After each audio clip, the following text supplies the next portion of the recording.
Boa noite, irmãos. A paz do Senhor a todos. Que Deus abençoe todos vocês. Vamos dar início, à ministração da palavra do Senhor essa noite. Queria, juntamente com vocês, estar iniciando esse culto online com uma oração. Amém? Vamos estar orando? Senhor nosso Deus, Pai amado, obrigado, Senhor, por essa oportunidade. Obrigado, Senhor, por esse dia. Obrigado, Senhor, pela mão poderosa do Senhor sobre cada um de nós, dando livramento, sustentando, cuidando, ó Pai, de cada um de nós, Senhor. Nós te glorificamos, te exaltamos e pedimos, ó Pai, a direção do Espírito Santo de Deus nesse momento, na ministração dessa palavra. Senhor, que tudo que for falado venha de encontro ao nosso coração, venha trabalhar em nós, venha trabalhar em nosso interior, ó Pai, de uma maneira sobrenatural, para a honra e glória do Teu santo nome, em nome de Jesus. Amém. Amém, queridos? Deus abençoe a todos. Deus abençoe cada um que está se chegando na sala. Deus abençoe de uma maneira poderosa. Deus abençoe de maneira tremenda a vida de cada um de vocês. Eu queria trazer uma ministração para nós, que ela fala também ao meu coração, que está lá em 1 Reis, capítulo 18, versículo 30. 1 Reis, capítulo 18, versículo 30, diz assim a palavra de Deus. Então, Elias disse a todo o povo, chegai-vos a mim. E todo o povo se chegou a ele, e reparou o altar do Senhor, que estava quebrado. Vou repetir, 1 Reis, capítulo 18, versículo 30. Então, Elias disse a todo o povo, chegai-vos a mim. E todo o povo se chegou a ele, e reparou o altar do Senhor que estava quebrado. A mensagem dessa noite que eu quero trazer, ela tem como tema, restaurando o altar. Quando a gente fala em restaurar o altar, que nem na época aqui, a gente vê dessa passagem de 1 Reis, que Elias, ele restaurou o altar do Senhor que estava quebrado, que estava totalmente despedaçado. Conta a palavra de Deus que ele reuniu todo o povo de Israel ali, junto com os 450 profetas de Baal, para mostrar para o povo quem é Deus. E no versículo 21, do 1 Reis 18, 21, ele fala assim, Elias falando para o povo. Então Elias se chegou a todo o povo e disse, até quando cocheareis entre dois pensamentos? Se o Senhor é Deus, segui-o. Se Baal, segui-o. Porém, o povo não lhe respondeu nada. Então, a gente vê ali, irmãos, um povo totalmente cego pela idolatria, um povo totalmente cego em seus pensamentos. Elias pergunta para eles, se é Deus, seguiu, se é Baal, seguiu. E o povo não sabia responder. O povo não tinha capacidade de responder, é Deus, é Baal, de tão inculcado na mente deles, através de falsos profetas, através daquela profetisa, agora eu não me lembro o nome dela, Jezabel, que fez com que o rei Acabe influenciasse outros deuses, outros cultos ao povo, e o povo acabou se esquecendo da mão poderosa de Deus. A gente vê que o povo de Israel estava cego naquele momento, ao ponto de nem conseguir responder se Deus é Deus, se Baal é Deus. Eles não tinham nem essa capacidade de discernir quem é quem. Se Baal, se seguia Baal, ou se segue ao Deus Todo-Poderoso. E a gente vê também, irmãos, que uma coisa que eu gosto de citar e se encaixa bem nessa ministração dessa noite é que o povo de Israel, desde quando saiu do Egito, ele ficou dividido entre dois pensamentos. Porque o povo, ele ficou cativo ali no Egito durante anos, e anos e anos, e envolto de vários deuses, de vários cultos a outros deuses, obrigado e também oprimido a construir estátuas, construir pirâmides, construir as coisas para o Egito, para o faraó do Egito na época. E com o passar do tempo, também eles acabaram cultuando esses deuses. Eles acabavam pegando esse hábito, né, de cultuar os deuses do Egito. E quando eles se sentiam a opressão tão grande do Egito, a mão de ferro do Egito sobre eles, eles começaram a clamar a Deus. Eles se lembraram, poxa vida, eu tenho um Deus todo-poderoso que nos fez uma promessa de uma terra prometida, de uma terra que mana leite e mel. Então eles começaram a clamar. E Deus então ouviu o clamor do seu povo, desceu, tirou eles, né, com mão poderosa, com mão abençoada, eles do Egito, e levou então para o deserto. Mas para que levou esse povo para o deserto? Para que eles fossem tratados. Porque não adianta você tirar o povo de um lugar, levar para outro lugar, abençoado por Deus, que é a promessa de Deus, mas o povo chega lá e tem o mesmo hábito da onde eles estavam, né? Eles iam chegar na Terra Prometida, mas com o mesmo hábito que eles tinham lá no Egito. Então Deus ele precisou tratar com o povo ali no deserto, precisou mostrar para o povo quem é Deus. Então a gente vê todo o desenrolar da história e chega um certo momento em que o profeta Elias pergunta para eles: quem é Deus? Se é Deus, seguiu. Se é Baal, seguiu. E o povo não conseguia ter o discernimento de falar quem é quem. Nem Baal e nem Deus. De tão cego que o povo estava no Egito.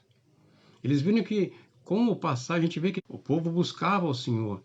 Mas quando faltava comida, quando faltava água, quando faltava o alimento, o povo morria de vontade de voltar para o Egito.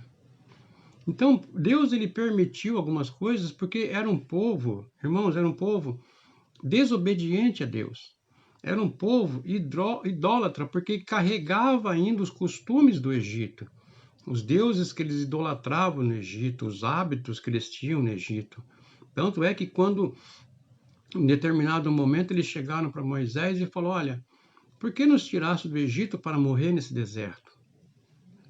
Será que no Egito não tinha túmulos para nós? Eles sentiam saudade dos pepinos, dos tomates, da comida do Egito.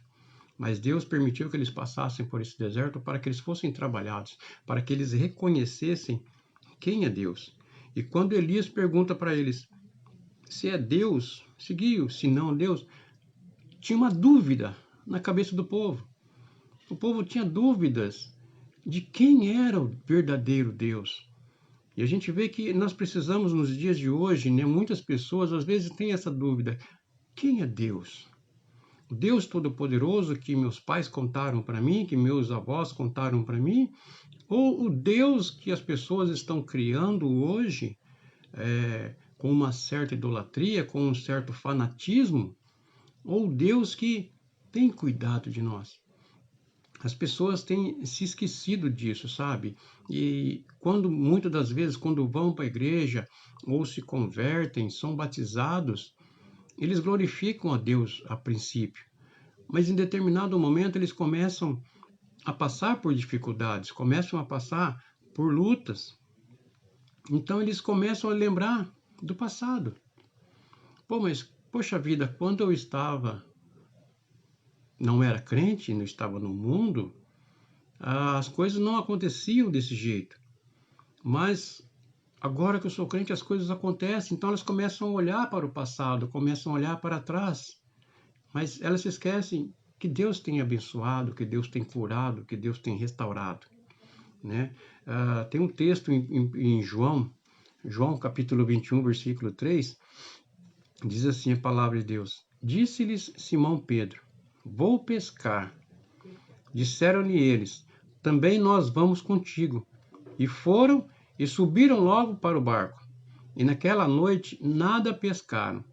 A gente vê aqui nessa passagem que Jesus já tinha sido crucificado, Jesus já tinha já tinha ressuscitado, mas os discípulos ainda não tinham visto Jesus. E a gente vê que em determinado momento, eles esperando que Jesus ressuscitasse, eles esperando que algo acontecesse, como Jesus tinha falado para eles, E como estava demorando, o que eles fizeram? Voltaram a ser pescadores. Voltaram ao passado. Olharam para o que eles faziam antes e voltaram às suas práticas antigas. A gente vê que nos dias atuais, muitas pessoas têm abandonado o evangelho por causa disso. Por não receber uma bênção, por não ter a resposta de uma oração, muitos têm voltado para trás porque não teve uma resposta. Mas por quê? Porque é uma geração que parece que trata Deus como se fosse um Deus de fast food. Eu peço, dali 20 minutos já chega. Mas o nosso Deus, ele é um Deus de tratamento. Nós oramos, nós clamamos a Deus e Ele não vai logo assim dando a bênção de bandeja para nós, mas Ele vai tratando em nosso interior para que quando nós recebermos a bênção, nós estejamos preparados para receber essa bênção. Porque muitas pessoas pensam assim, eu vou orar por uma cura, por uma situação, por uma bênção na família, uma bênção no emprego, uma porta de emprego, mas será que nós estamos preparados para receber aquela bênção? O povo, quando saiu do Egito, que atravessou aquele deserto, que houve um tratamento neles, que Deus fez um tratamento com eles não estavam preparados ainda para entrar na Terra Prometida. Tanto é que quando Moisés envia os espias, eles olharam, pisaram na Terra Prometida. Eles olharam para aquilo lá e falaram, poxa vida, tem gigantes lá, tem pessoas enormes lá, tem guerreiros. Nós somos como grilos perto deles. Então já voltaram deprimidos, já voltaram, sabe, cabeça baixa, já derrotados. Mas eles se esqueceram que ali era promessa de Deus. E o que é promessa de Deus não falha. Eles se esqueceram que Deus tinha prometido algo grandioso para eles. Uma terra que Deus preparou para eles pisarem e ali formar uma nação. Nos dias de hoje, pessoas passam por situações, passam por dificuldades, logo já estão voltando para trás. Né? Que nem nesse versículo de João que eu citei, que Pedro falou assim, vou pescar. E todos os discípulos que estavam com ele foram pescar. Voltaram às suas práticas antigas. Vou pescar e naquela noite, como diz o texto, nada apanharam. Mas eles tiveram uma surpresa tremenda, porque quando olharam para a praia, Jesus já estava na praia. Jesus aparece para eles já com o pão e o peixe para eles. A gente vê que Deus, ele cumpre a sua promessa, só que existe um tempo onde o Senhor, um tempo não, vamos dizer um processo, onde Deus ele trabalha em nós, trabalha em nosso interior, trabalha em nossa vida, para que nós, quando recebemos a bênção, quando recebemos a resposta do Senhor, a gente esteja preparado para receber. Aí você fala, mas eu estou preparado para receber. Mas será que se a gente receber a resposta tão rápida, a gente glorifica o Senhor? Será que a gente exalta o Senhor? Será que a gente consegue lembrar por muitos e muito tempo o que o Senhor fez por nós? Ou só naquele breve momento a gente glorifica a Deus e acabou? A gente dá o testemunho e acabou? Mas não, Deus ele trata em nós. Deus ele tem um processo em nós para que a gente possa, nesse processo, como diz o tema da mensagem, restaurar o nosso altar diante do Senhor.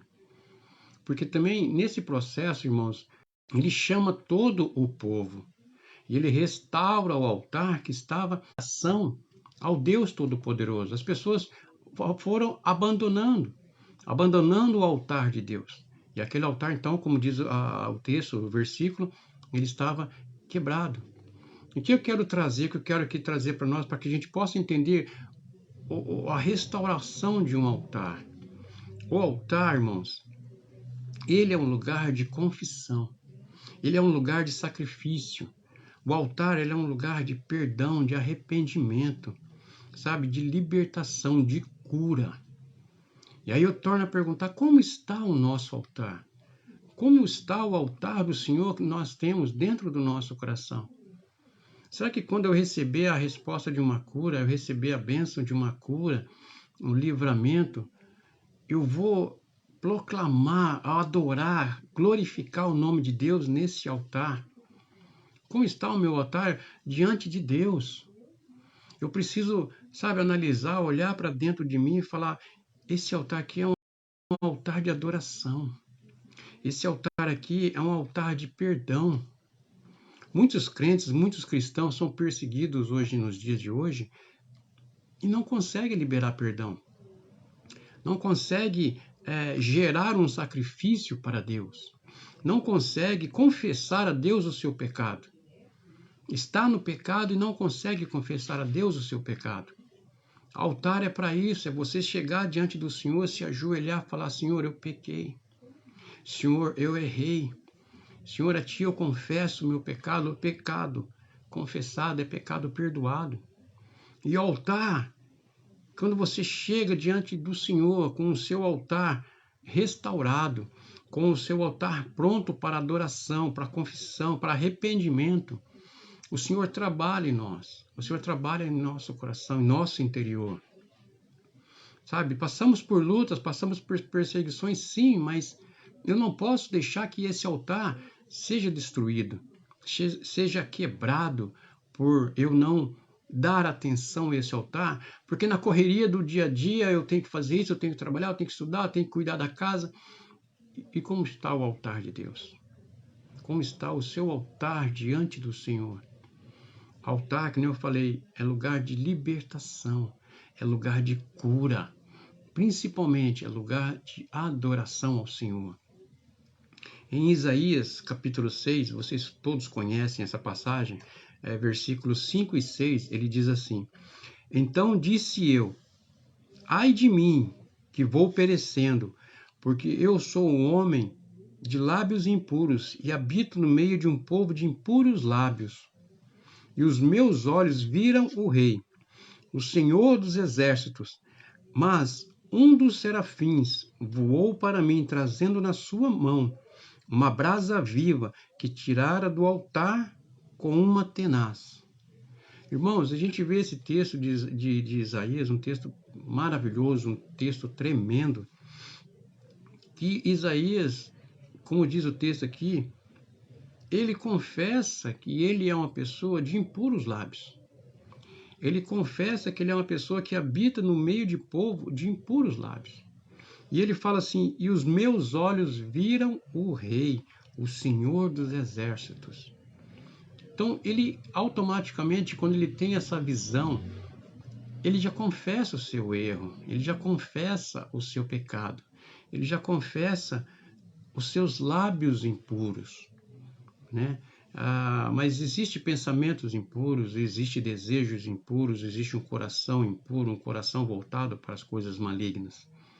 Mas como diz ele aqui, olha, um serafim voou para mim, trazendo na sua mão uma brasa viva que tirara do altar e tocou a sua boca, purificando ele, sabe, das impurezas, dos lábios impuros e transformando ele num adorador do Senhor.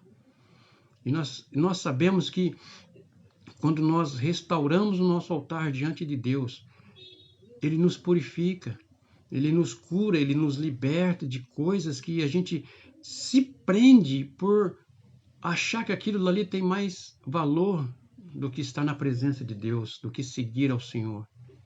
Sabe, a gente precisa deixar, nós precisamos deixar de ser desobedientes à palavra de Deus. Nós precisamos deixar de sermos ingratos ao que o Senhor tem feito para nós todos os dias. Nós temos que, sabe, ser gratos, agradecer a Deus todos os dias por levantar, abrir os olhos, respirar, sabe, poder levantar, andar, ir trabalhar, voltar para casa, encontrar, rever a sua família. Sabe, muitas pessoas acham isso uma rotina normal. Mas, irmãos, se não é o Senhor na direção das nossas vidas, mesmo com nossas falhas, mesmo com o nosso altar destruído, se não é a misericórdia de Deus, nós seríamos fulminados, nós seríamos destruídos pelo inimigo. No livro de Salmos 43, versículo 4, verso 4, diz assim: Então irei ao altar de Deus, do Deus que é a minha grande alegria, e com harpa te louvarei, ó Deus, e Deus meu. Sabe, o salmista, ele declara: irei ao altar de Deus. Irei ao altar de Deus com grande alegria. Sabe, eu não sei a situação que você está passando, ou quais circunstâncias que muitos estão passando, mas vá ao altar de Deus com alegria. Glorifique ao Senhor com alegria. Sabe, fale ao Senhor, ore a Deus e fale assim: Senhor, restaura o meu altar. Me dá forças para restaurar o meu altar. Me dá forças para resistir às tentações. Me dê forças para resistir aos desejos, às minhas falhas, aos meus pecados. E o Senhor te fortalece. O Senhor te põe de pé. O Senhor, ele, sabe, irmãos, ele está com as mãos estendidas para nos fortalecer todos os dias, a cada dia mais. Ele não vai permitir que a gente caia no erro, caia nas falhas, até falhas repetitivas, de desobediência, sabe, mas da gente se apegar mais ao Senhor, da gente o adorar cada vez mais. Pode levantar a batalha que for, a perseguição, a batalha espiritual que for, mas se o seu altar estiver restaurado diante de Deus, as batalhas, as lutas espirituais, elas vão cair por terra. Porque a sua adoração, ela vai servir como uma arma de batalha contra as armas do inimigo que vêm contra nós. Jesus Cristo, quando ele foi tentado no deserto, irmãos, ele passou por todas as tentações que nós passamos nos dias de hoje. Ele passou fome, ele passou o desejo que o diabo ofereceu para ele de coisas preciosas. Ele passou pelo desejo da adoração, de ser reconhecido. E o Senhor Jesus, ele respondeu tudo com a palavra de Deus. Nós passamos por lutas, passamos por desejos de sermos reconhecidos, né, como um cristão valente, um cristão que honra a Deus, mas isso, irmãos, não é para nós, é para a glória de Deus. O reconhecimento de ser quem você é, seja em qual área que for, é para a glória de Deus. É somente para o Senhor, não é para mim. A minha função é glorificar a Deus em todo instante. As lutas, as batalhas que nós passamos são para glorificar a Deus, porque o Senhor vai nos livrar de todas elas. Em João 16, versículo 33, ele diz assim: Tenho-vos dito isso, para que em mim tenhas paz. No mundo tereis aflições, mas tende bom ânimo, porque eu venci o mundo. Um versículo, um texto muito conhecido por todos nós. Mas, aqui como diz, crede em mim, e em mim terás paz. Então a gente vê que Jesus Cristo, ele passou pelas lutas, pelas batalhas. E ele mesmo declara para nós: olha, tende bom ânimo, eu venci o mundo. Aí eu torno a repetir: eu não sei as batalhas, as lutas, as perseguições que você está passando. Mas como diz esse texto, olha, tende bom ânimo. Aí você fala: poxa vida, é fácil falar tende bom ânimo, porque não é você que está passando a luta que eu estou passando, seja ela até mesmo uma luta financeira. Mas eu creio nas promessas de Deus para cada um de nós, sabe, de nos livrar de todas essas lutas, de todas essas batalhas. Mas, primeiramente, para a gente poder honrar o Senhor, é restaurando o nosso altar, deixando o nosso altar em ponto de adoração, sabe, em ponto onde eu possa colocar sobre esse altar a minha adoração, sabe, a minha libertação, o perdão, o sacrifício em cima desse altar. A gente vê que quando Deus pede o filho de Jacó, de Abraão, de Jacó, de Deus quando pede, né, o Isaac, Deus ele vai ali, Jacó ele faz o seu sacrifício. Abraão, Isaac e Jacó. Abraão. Deus quando ele pede o filho de Abraão como sacrifício, ele chega lá no monte onde Deus dá a direção para ele, ele monta um altar de sacrifício, ele coloca o seu filho ali. E Deus, sabe, ele não digo faz um teste, mas a gente vê que ele vê a fidelidade de Abraão, sabe? Ele vê a fé de Abraão. Muita gente ouve muitos pregadores dizendo assim, que Abraão, ele creu que Deus poderia ressuscitar seu filho, ele creu que Deus poderia fazer algo sobrenatural. E a gente vê que simplesmente Deus falou assim, olha, não faça nada ao menino. E o Senhor providenciou um sacrifício para aquele altar que Abraão tinha feito para colocar Isaque. Imagine a dor desse pai sacrificar o seu próprio filho. Mas ele tinha um Deus, ele temia um Deus todo-poderoso. Então, nesse mundo teremos aflições, nesse mundo teremos perseguições, nesse mundo teremos lutas. Mas o Senhor diz para nós, tende bom ânimo, eu venci o mundo. Então, tudo isso que nós passamos, o Senhor venceu por nós. Mas como está o meu altar diante do meu Deus? Será que eu estou sendo desobediente? Será que o meu altar está destruído? Será que eu estou me afastando da presença de Deus? Nós precisamos ficar atentos, porque o povo ali no deserto era um povo desobediente e não reconhecia a mão de Deus. Me lembro agora que quando Moisés, o povo quer ouvir a voz do Senhor, o povo quer, sabe, escutar a voz do Senhor. E Moisés fala para eles, então vocês vão, se purifiquem, sabe, se lavem, que o Senhor amanhã vai falar com vocês. E quando o Senhor, ao pé do monte, começa a falar com aquele povo, o povo não consegue ouvir, porque o coração estava longe de Deus. Por quê? Porque o altar não estava ainda restaurado para ouvir a voz de Deus. Sabe, o povo falou para Moisés, olha, fale você para nós o que Deus te falar, porque nós não conseguimos ouvir a voz de Deus. Eles não conseguiam. Era tão ensurdecedor, era tão alto a voz de Deus naquele momento que o povo não conseguia entender. Então eles precisavam ter o altar restaurado. Não era só se purificar, não era só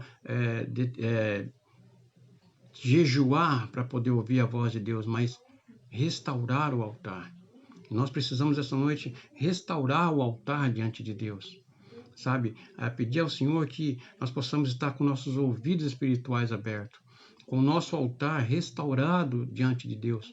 Porque diante de Deus, irmãos, a gente pode passar pelo deserto, a gente pode andar sobre as águas, mas se o nosso altar não estiver restaurado diante de Deus, sabe, nós não vamos conseguir ouvir a voz do Senhor, nós não vamos conseguir ouvir a voz do Espírito Santo de Deus, nós não vamos sentir o toque da poderosa mão do Senhor sobre as nossas vidas, sabe, nos revestindo de autoridade, nos revestindo de unção, de ousadia.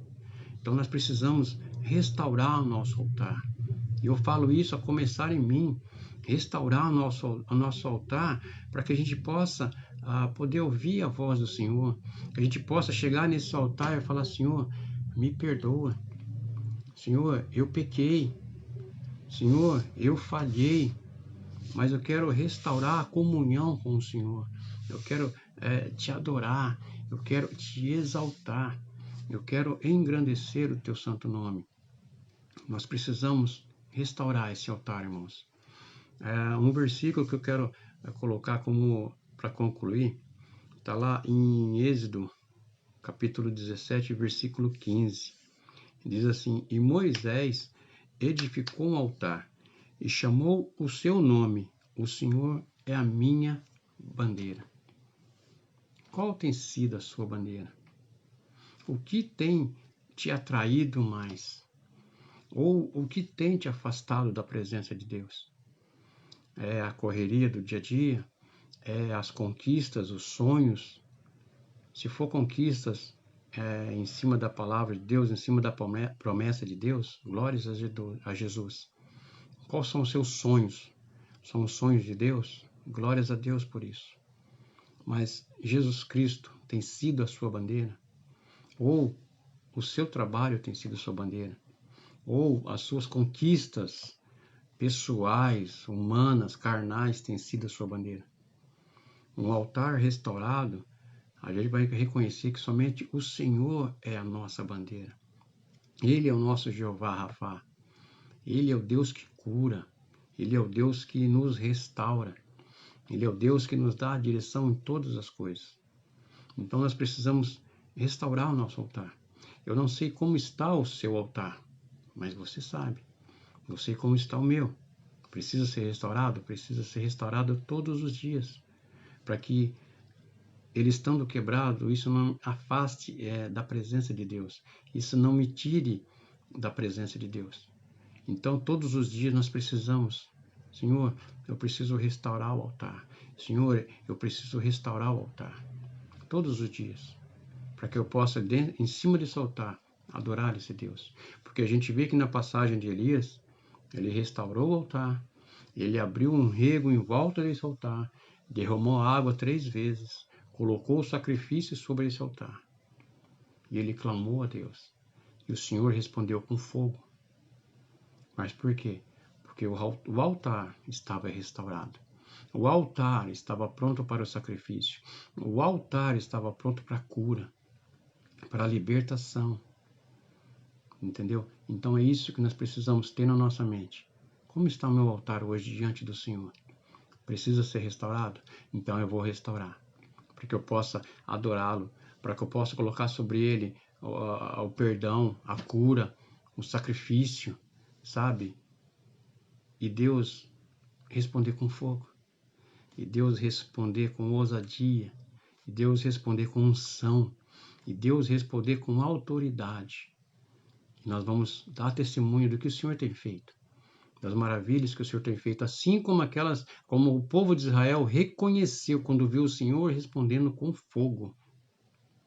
Porque o altar estava restaurado. E eles então começaram a gritar: só o Senhor é Deus, só o Senhor é Deus, só o Senhor é Deus. E nós hoje, nos dias de hoje, nós precisamos glorificar a Deus e declarar: só o Senhor é Deus.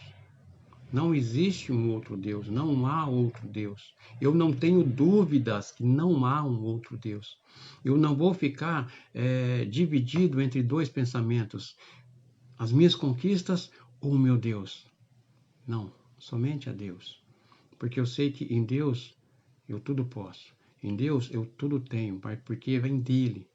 É Ele que nos sustenta, é Ele que nos fortalece, é Ele que nos põe de pé. Se eu for pelas minhas forças, as minhas conquistas, tudo acaba. Mas em Deus não, elas são eternas. Tudo que vier do Senhor. Então, para concluir, como está o seu altar essa noite? Como está a sua adoração a esse Deus? Precisa de uma restauração nesse altar? Se o seu altar já está restaurado, então o adore. Coloque o sacrifício em cima desse altar. Coloque o perdão, coloque a cura, coloque o seu pedido de oração nesse altar. E busque ao Senhor poder e com autoridade. Amém? Mas ela vai atingir muitos corações, porque eu creio que essa palavra de um altar restaurado é um altar que adora, é um altar que busca Deus. Amém? Eu quero nesse momento orar por vocês e aqueles que sentindo no coração que precisa de uma restauração, precisa que o seu altar seja restaurado, que você ore comigo nessa oração, porque eu creio que o Senhor vai te dar forças para restaurar esse altar e glorificar o teu santo nome. Ore comigo. Deus amado, Deus poderoso, eu quero nesse momento, ó Pai, te agradecer, Senhor, e também pedir ao Espírito Santo de Deus que continue a ministrar no nosso coração essa palavra que foi dita aqui essa noite, sobre restauração do altar, Pai. Eu sei do meu altar, Senhor, e eu clamo a Ti, Senhor, meu Deus. Restaura, Pai. Ajuda-me, Senhor, a restaurar esse altar e colocar sobre ele, Senhor, a minha adoração, o meu sacrifício, a minha libertação, a falta de perdão. Deus, e aqueles que estão ouvindo e estão orando comigo essa noite também possam, Senhor, em nome de Jesus, restaurar o seu altar e colocar, Senhor, cada pedido de oração nesse altar, ó Pai. E eu creio que o Senhor há de responder com fogo, com unção e com autoridade a cada pedido, a cada clamor de oração, Pai. Em nome de Jesus, eu te peço, Espírito Santo de Deus, continue a falar em cada coração aqui esta noite. E aonde essa mensagem chegar, Pai, que esses corações sejam cheios da Tua presença, cheios da Tua graça e misericórdia, Pai. para louvor da sua glória, em nome de Jesus. Amém. Amém, queridos. Que o Senhor os abençoe, que o Senhor encha vocês de unção, poder, graça e misericórdia. No nome de Jesus. Fiquem todos com Deus. Amém.